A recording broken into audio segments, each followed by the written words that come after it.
May I ask you now to welcome the President of the European Council, who will officially open the ceremony, Mr. Charles Michel.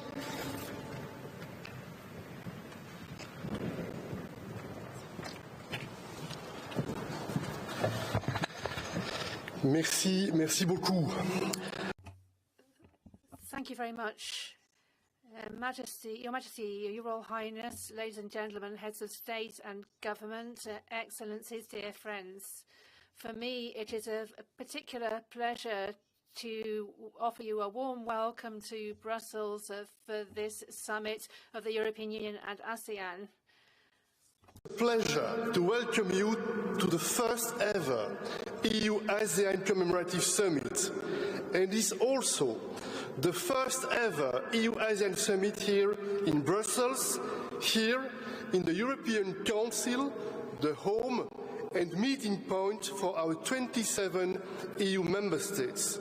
I am very pleased to see so many familiar faces from the recent East Asia Summit in Cambodia.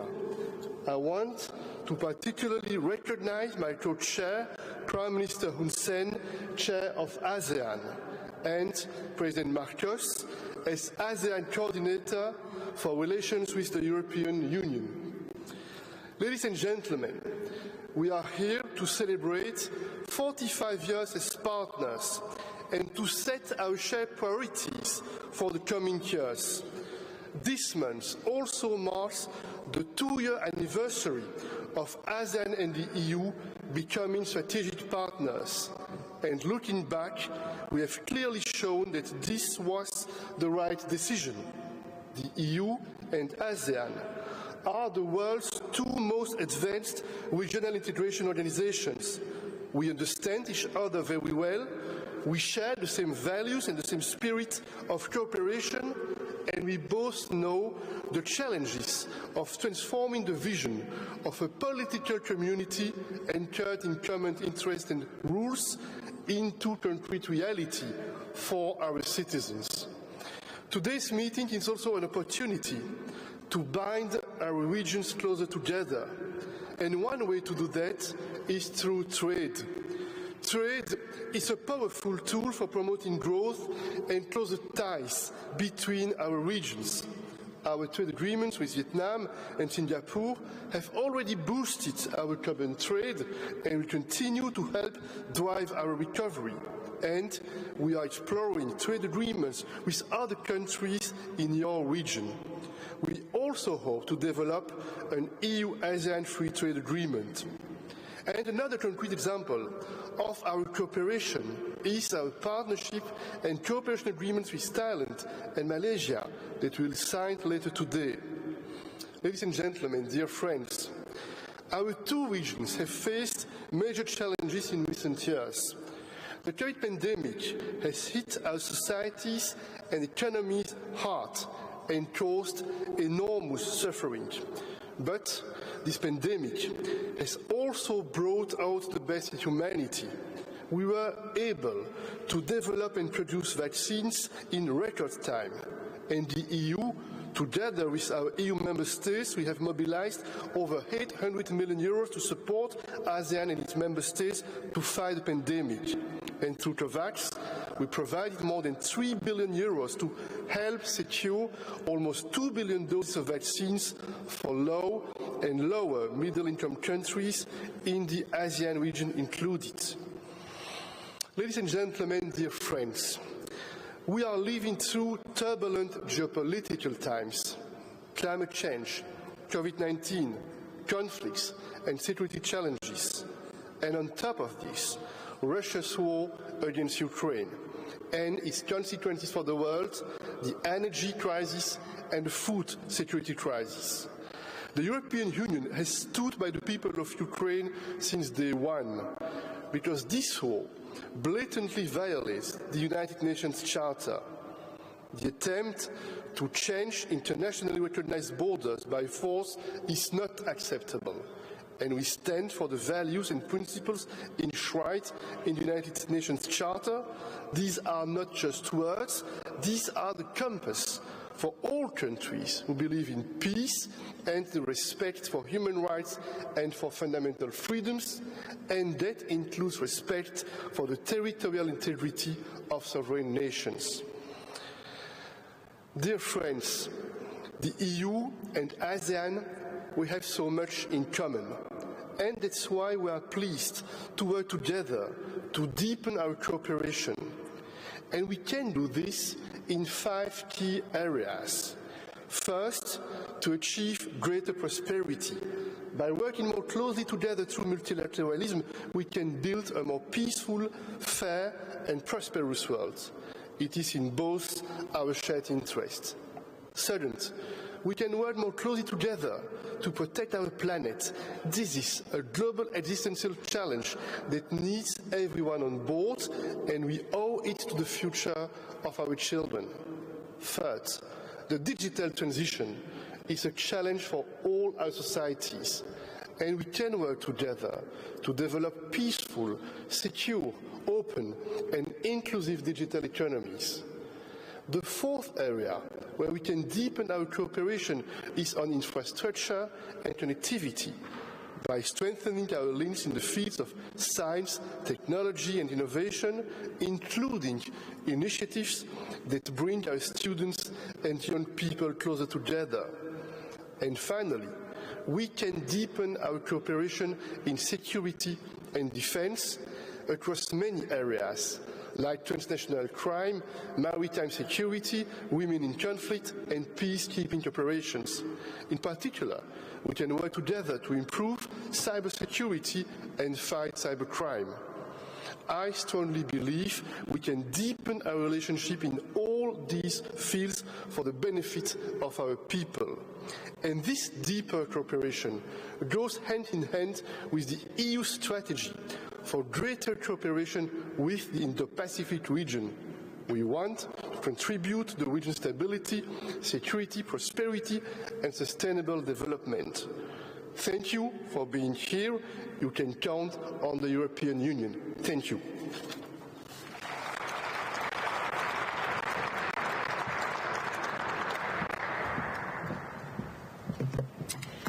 Thank you, Mr. Charles Michel. Cambodia, ladies and gentlemen, currently chairs the ASEAN and actually just hosted in November the ASEAN summit in Phnom Penh. As they will soon hand over their presidency to the next chair, Indonesia, this summit is an opportunity to hear their reflections and their experiences. Please welcome His Excellency Prime Minister of Cambodia, Mr. Hun Sen. Please join me at this lectern.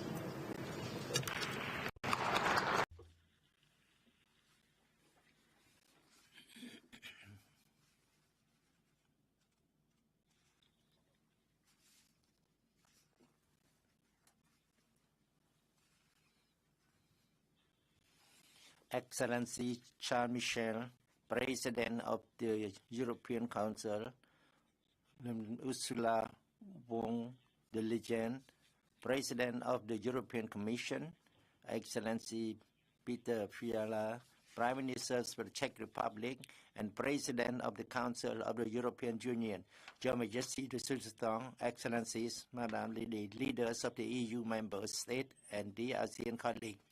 As the ASEAN Chair for 2022 and as co-chair for the ASEAN-European Union Commemorative Summit, let me begin by extending my heartfelt appreciation to the leadership of the EU for initiating this historical commemorative summit, as well as for the warm hospitality accorded to us.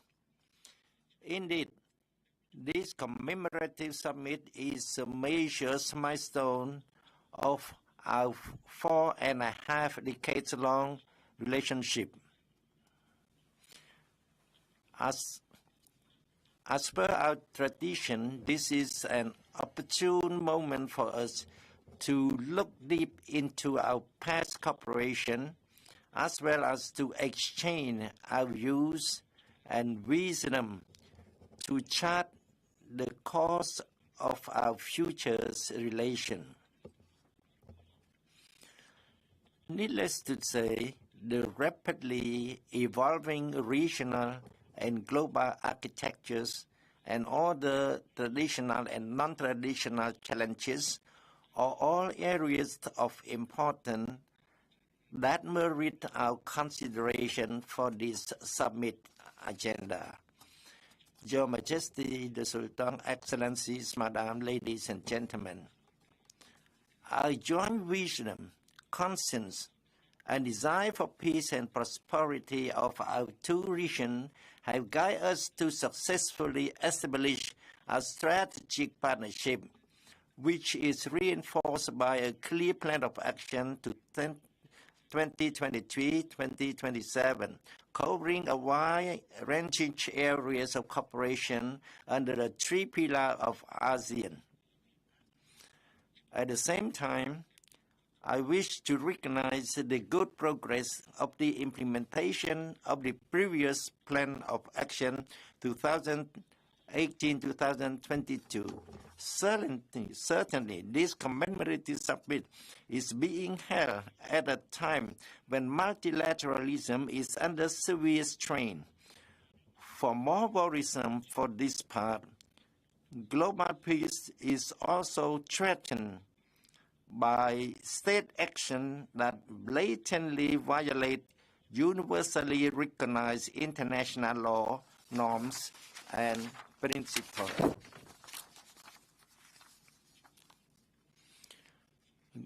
Going forward, I believe that ASEAN and the EU have to work hand in hand to ensure that the rule-based international order will be inclusive, open, transparent, and mutually beneficial.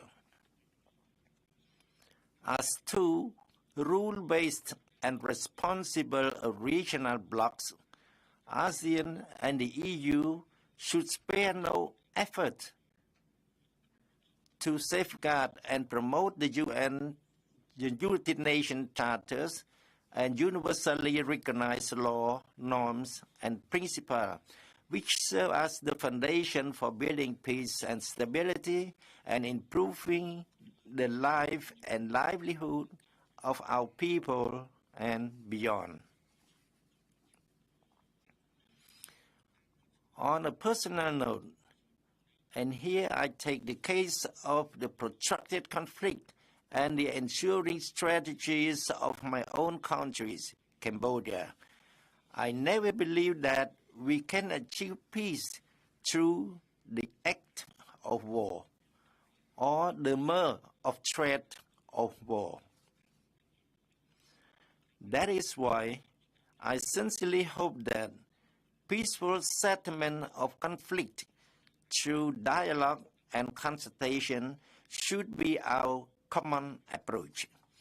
Your Majesty, the Sultan, Excellencies, Madam, ladies and gentlemen, I am confident that our deliberation today will allow us to transform our collective spirit into a practical vision that would benefit our region and the whole world for many decades to come.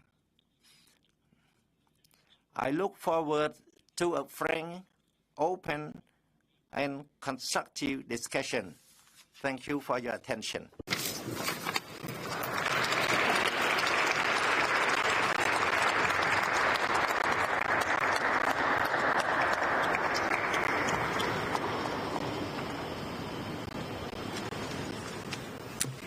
Thank you, Mr. Hun Sen. Now, after these opening words, I would like to ask your attention for the President of the European Commission.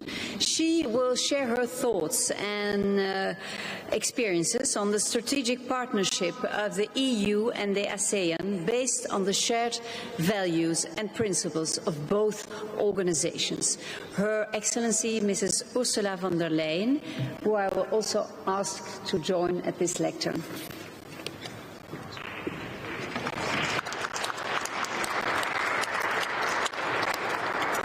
Your Majesty, Royal Highness, fellow leaders, let me add my warm welcome to Brussels after such a long trip.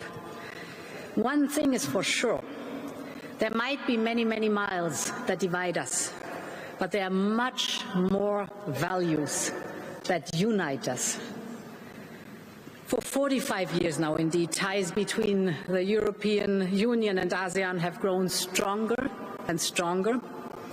And today our strategic partnership is more relevant than ever. Because if we literally stand at the opposite sides of the world, our destinies are linked more than ever before. We have seen it with the pandemic. We see it in the connections of our value chains. We see it with climate change and with geopolitics. Russia's war against Ukraine has sent shockwaves through the world. Not only is it an attack against the rules-based order, which protects every country's right at all corners of the world, Russia's war of aggression has also destabilized the global economy and made global commodity prices soar. I know that ASEAN has just signed with Ukraine the Treaty of Amity and Cooperation, and this speaks louder than a million words. Fellow leaders, both the European Union and ASEAN have multilateralism in our DNA. We have strong economic ties. We have a similar outlook on the Indo-Pacific.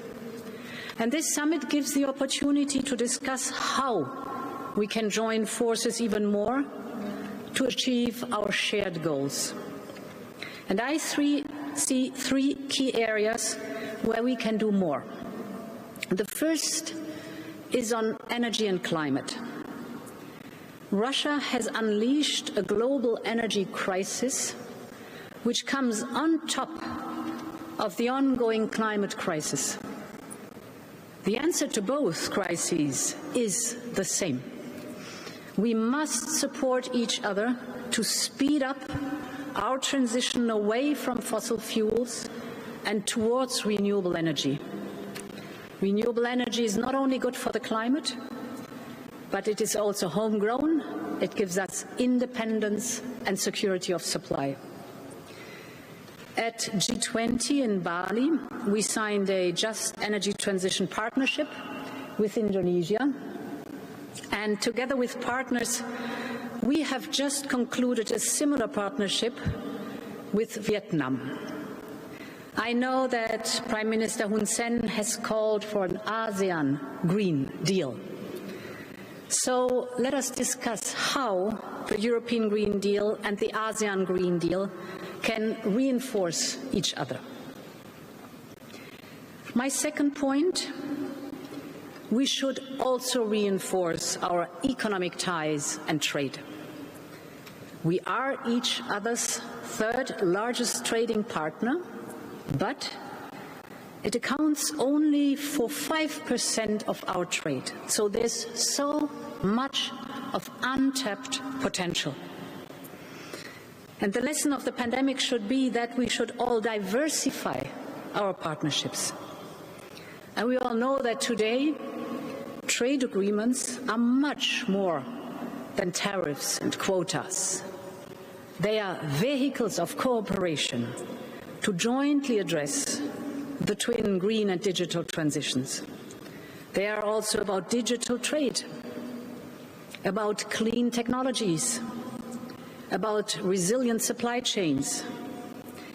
I very much welcome that our trade ministers focus on that now. Our trade agreements with Singapore and Vietnam are already delivering on the ground. And Europe wants to conclude more free trade agreements with other ASEAN countries. Our ultimate goal is one of a region-to-region agreement, and I think we need to seize now the opportunity and make it work. My third and final point.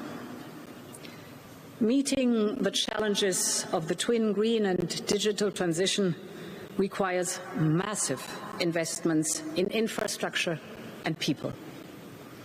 And we all need to diversify our sources of investment. Many investments will be private, and some will require public support to make them happen. And this is where Global Gateway comes into play. And today, Team Europe is putting forward an investment package for ASEAN worth 10 billion euros until 2027. If we want to link our zones of growth, we need to upgrade our economies, upgrade clean energy, the digital infrastructure, from wind farms to solar power plants. We will support the integration of electricity infrastructure and electricity markets in ASEAN, and we will invest in trusted and secure digital submarine connections. We will cooperate on research and on academic exchange programs. And we will strengthen together the response systems for pandemic preparedness in ASEAN. So there's a lot of good work ahead of us for both Europe and Southeast Asia. Once again, a very warm welcome to Brussels.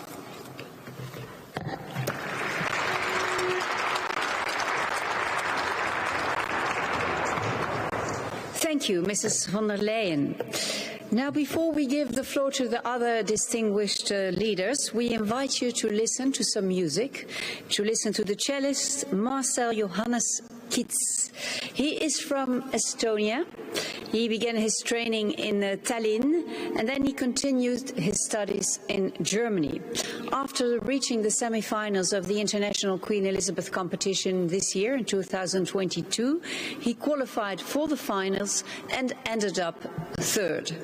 Today, he will interpret for you excerpt from the second movement of the 9th Symphony of Antonin Dvorak, followed by two movements of the 6th cello suite from Johann Sebastian Bach, Sarabande and the final Gigue. Now, these cello suites were called amongst the most profound of all classical music works, so I trust you will profoundly enjoy them.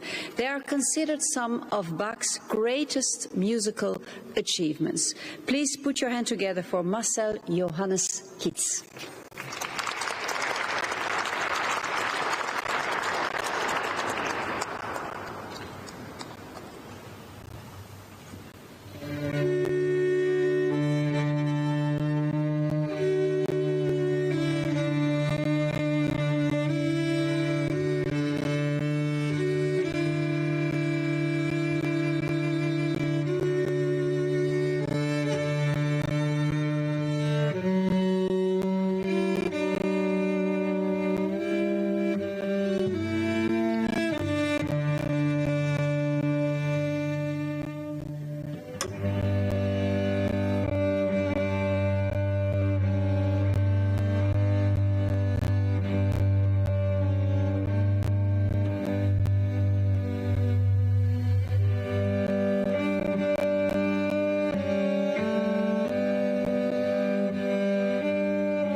Thank you, Master Johannes Keats.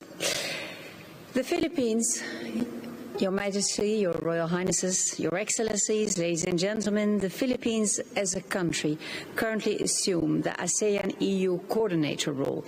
I now have the pleasure to welcome His Excellency, President of the Republic of the Philippines, Mr. Ferdinand Marcos Jr.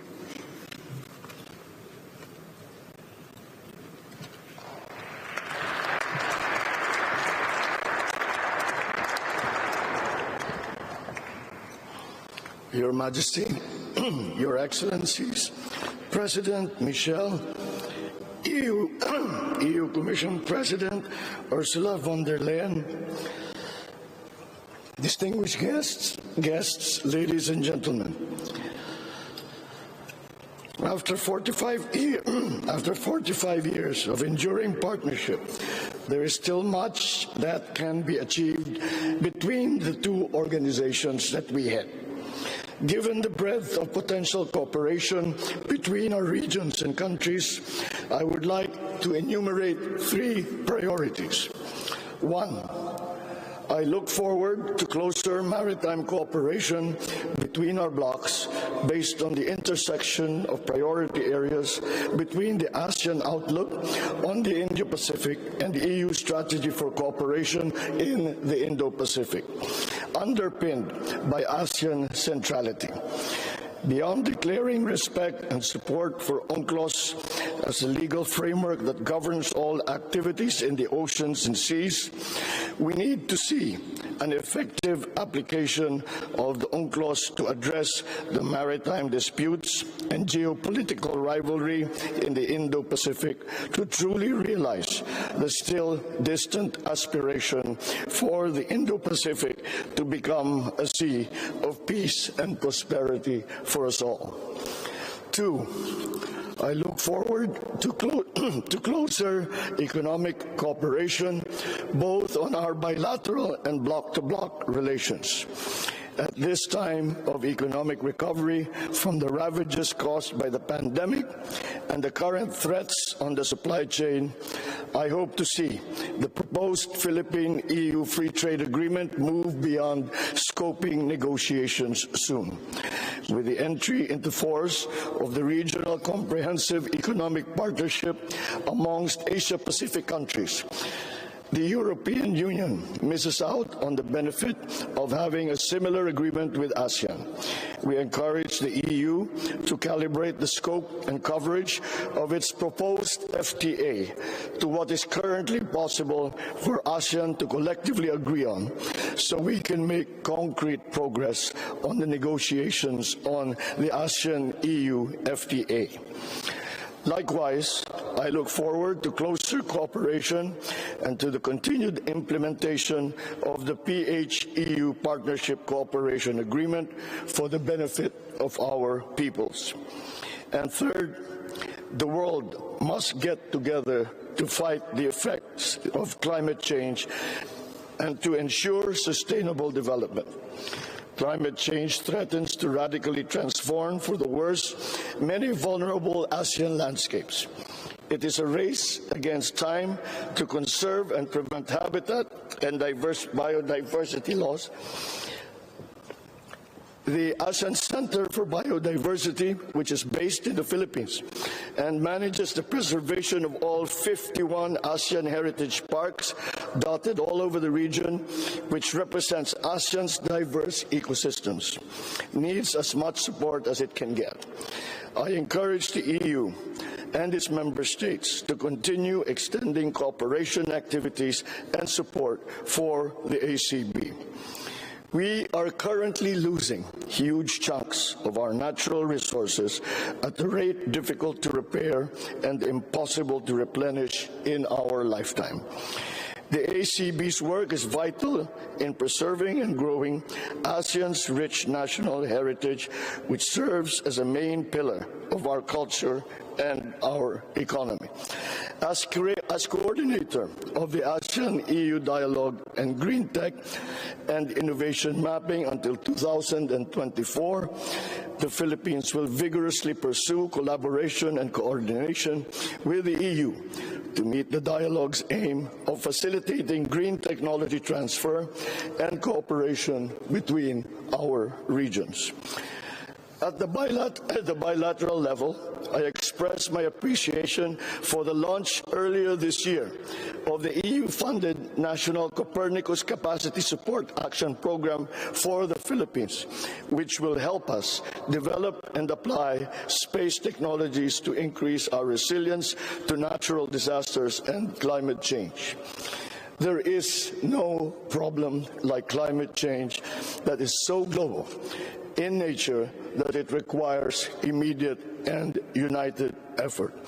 We need to act now, we need to act together, we need to get it right. Thank you and good afternoon.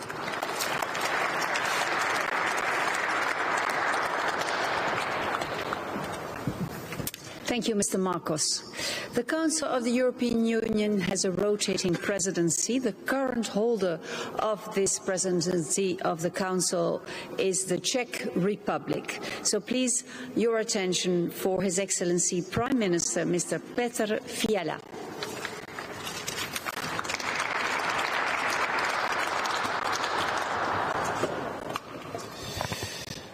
Dear Prime Minister Hun Sen, dear President Marcos, dear President Widodo, dear Ursula, dear Charles, Your Majesties, Excellencies, ladies and gentlemen, I am very glad that we can meet here today. I would like to thank our colleagues from ASEAN for making the journey to Brussels for this important meeting.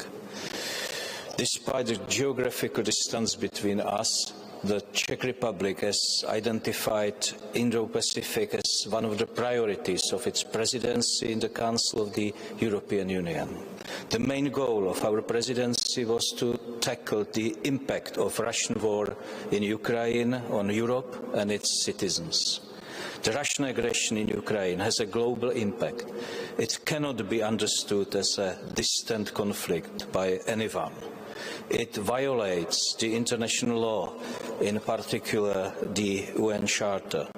And the task of the United Nations and its members is to uphold these commitments and principles. In Europe, the war in Ukraine helped us realize the importance of partnership with like-minded countries around the world. I would very much like to see a deepening of our cooperation based on shared interests as well as values. The member states of both ASEAN and the European Union depend on the multilateral international order. We both want peaceful relations with our neighbors and partners, and we all want to deepen our trade links which benefit our citizens. Both ASEAN and the European Union have witnessed violent tensions in our immediate neighborhood. The tensions between Russia and Ukraine have resulted in an open war of aggression. We can hope that other crisis areas around the world do not lead to this result. Therefore, I see a great potential for cooperation between our two regions, especially in two areas, economy and security. We have well-established relations in trade and investment. The free trade agreements with Vietnam and Singapore are very good examples. I hope we will soon be able to deepen trade cooperation also with other ASEAN member states. Today's signing of Partnership and Cooperation Agreement with Malaysia and Thailand is a promising step forward. The Czech presidency worked over the last semester to boost our exchange also on the other fields like environmental protection, cybersecurity or disaster risk management. On security, our priority has been to strengthen the resilience of the Indo-Pacific in various dimensions. human security, energy security, or security of supply chains. The COVID-19 and the following global shortages were an eye-opener. Given the global nature of these challenges, I am convinced that we are bound to work together. Over the years, member states of both ASEAN and the European Union have become dependent on unreliable suppliers in many key resources. We have to work together to reduce these dependencies. Today, we will see and identify a lot of opportunities for mutual cooperation. I hope we can use these chances to bring these possible projects to reality. Thank you, everyone, for coming to Brussels, and I wish all of us a successful meeting. Thank you.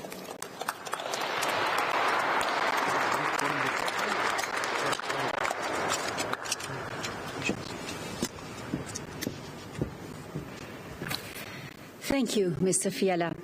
Now, during the closing ceremony of the ASEAN Summit in Phnom Penh, Mr. Hun Sen passed on to the President of Indonesia a gavel or a hammer, if you want.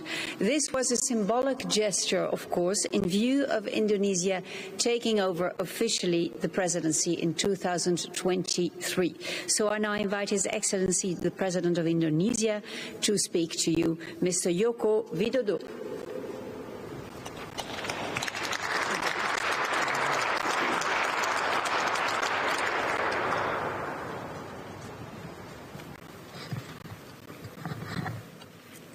Yang Mulia, Excellencies, leaders of the European Union and ASEAN,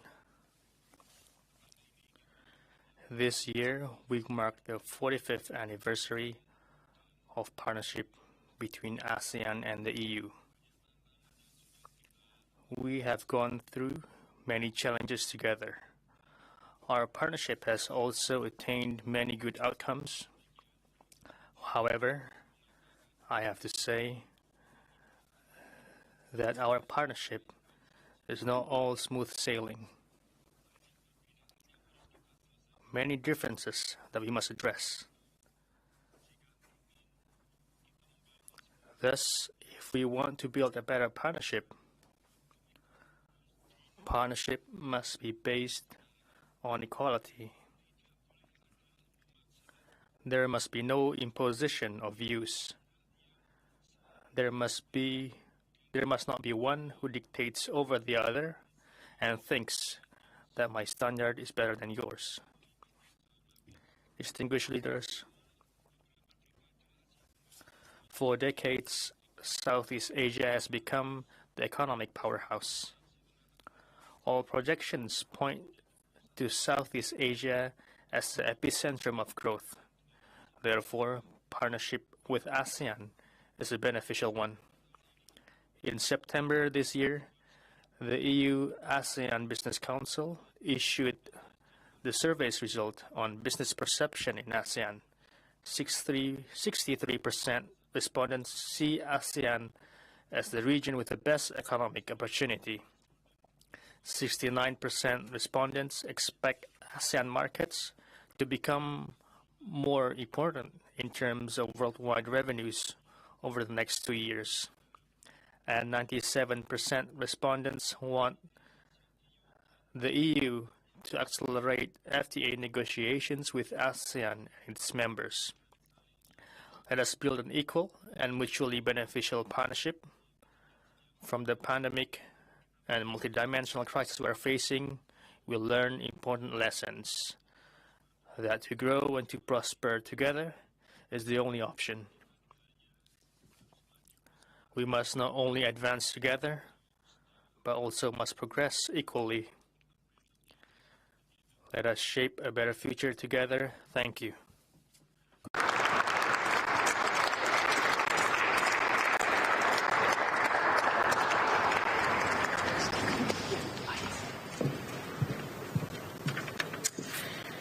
Now ladies and gentlemen, we don't want to close this opening ceremony without showing you the contribution of the EU and ASEAN Youth Forum.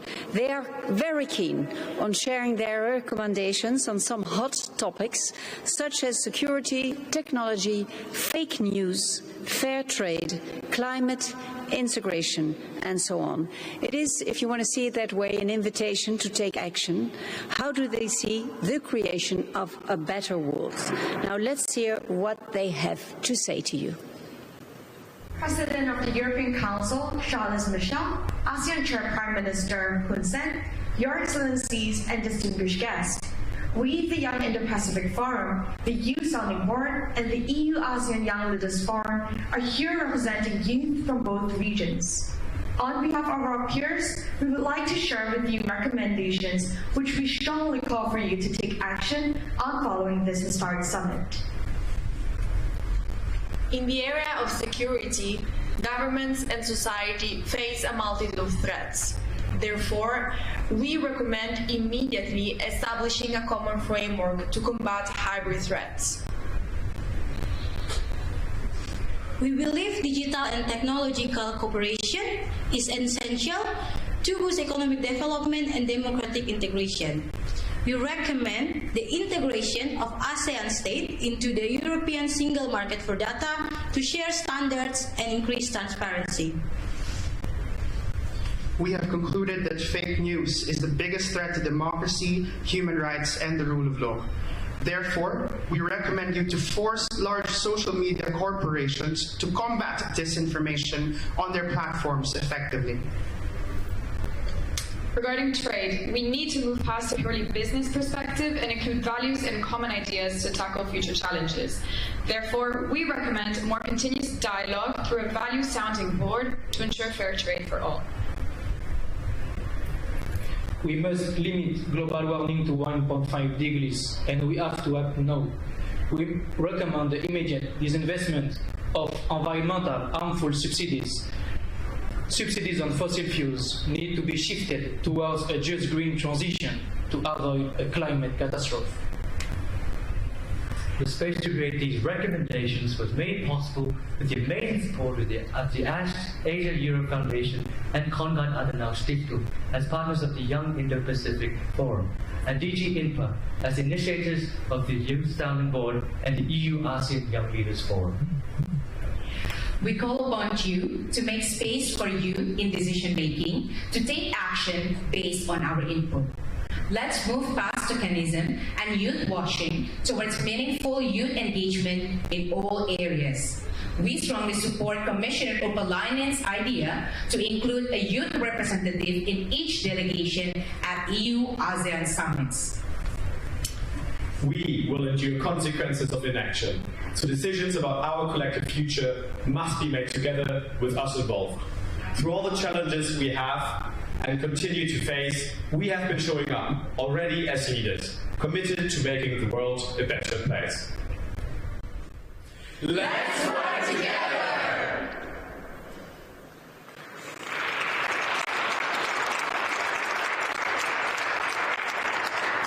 Yes, indeed. Let's work together. Clear language and good recommendations. Now, we have come to the end of the official opening ceremony. I wish you an inspiring and a successful summit. Please, I would like, before I can see already you wanting to stand up, I would like to ask the delegations to stay seated for the moment. It will not take a long time. And I would ask the leaders to stand up and to come forward, because we would like to take a family picture here in front. It will not take long, and after we can, I can give you other instructions where to go.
invite you to take your seats as the opening ceremony is about to begin.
Comment